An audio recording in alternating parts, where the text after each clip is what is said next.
अस्सलामुअलैकुम। Food for life के साथ मैं हूँ हिना खान। तो आज मैं अपने चैनल पे आपके लिए लाई हूँ बहुत ही मज़ेदार दाल मखनी की रेसिपी, जो इतनी मज़ेदार बनती है कि गोश्त और चिकन को भूल जाएंगे। तो चलिए स्टार्ट करते हैं। तो सबसे पहले मैंने यहाँ पर 2 कप माश की दाल ले ली है और इसको 2 घंटे पहले धोकर भिगो दिया था। और यहाँ पर 2 दरमियाने साइज़ के प्याज को स्लाइस में कट कर लिया है। 3 दरमियाने साइज़ के टमाटरों को इस तरह क्यूब्स में काट लिया है। 1.5 टेबल स्पून अदरक का पेस्ट ले लिया है। अदरक इसमें ज़्यादा डलेगी क्योंकि ये दाल बादी होती है।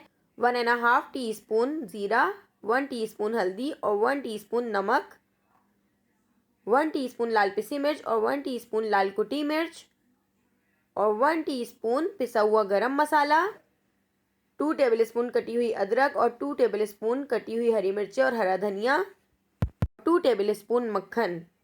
3/4 कप ऑयल में मैंने प्याज ऐड कर दिया और प्याज को हम बहुत अच्छे तरीके से फ्राई कर लेंगे। इतना फ्राई कर लेंगे कि प्याज का बहुत अच्छा सा प्यारा सा कलर आ जाए। और इसके साथ ही हम इसमें ऐड कर देंगे ज़ीरा, और ज़ीरे को भी हम प्याज के साथ अच्छे तरीके से फ्राई कर लेते हैं। तो आप देख सकते हैं प्याज का कितना प्यारा सा कलर आ चुका है। अब हम इसमें पिसा हुआ अदरक ऐड कर देते हैं और इसको भी प्याज और ज़ीरे के साथ बहुत अच्छे तरीके से फ्राई कर लेते हैं। प्याज, ज़ीरा और अदरक का पेस्ट फ्राई करने के बाद अब हम इसमें ऐड कर देते हैं कटे हुए टमाटर, और टमाटरों को हम अच्छे तरीके से मिक्स कर देते हैं और इसको 5 से 10 मिनट के लिए कवर करके लो फ्लेम पर छोड़ देते हैं। तो देखिए हमारे टमाटर कितने अच्छे तरीके से सॉफ्ट हो चुके हैं। अब हम इसमें ऐड कर देते हैं मसाले, पिसी हुई लाल मिर्च, कुटी हुई लाल मिर्च, हल्दी और नमक। हम ये चारों चीज़ें इसमें ऐड करके इस मसाले को बहुत अच्छे तरीके से भून लेते हैं। इतना भून लेते हैं कि टमाटर अच्छे तरीके से इसके अंदर मिक्स हो जाएं और ऑयल ऊपर आ जाए।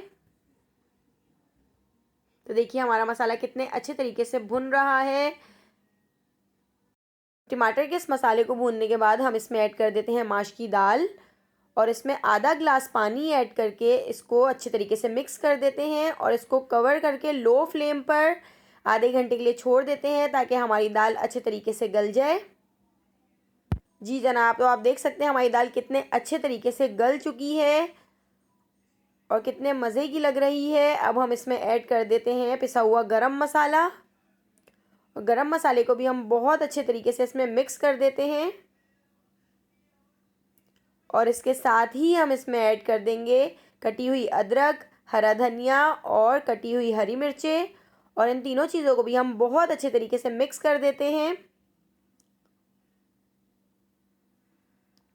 और आखिर में हम इसमें ऐड कर देते हैं 2 टेबल स्पून मक्खन, और मक्खन को अच्छे तरीके से ऊपर तक फैला देते हैं और इसको कवर करके लो फ्लेम पे 5 से 10 मिनट के लिए छोड़ देते हैं ताकि इसका ऑयल अच्छे तरीके से ऊपर आ जाए। और इसके बाद फिर हम इसको डिश आउट करते हैं। जी जनाब, तो हमारी मज़ेदार दाल मखनी तैयार हो चुकी है। और अगर आपको मेरी रेसिपी पसंद आई हो तो आप इसको एक बार ज़रूर ट्राई कीजिएगा।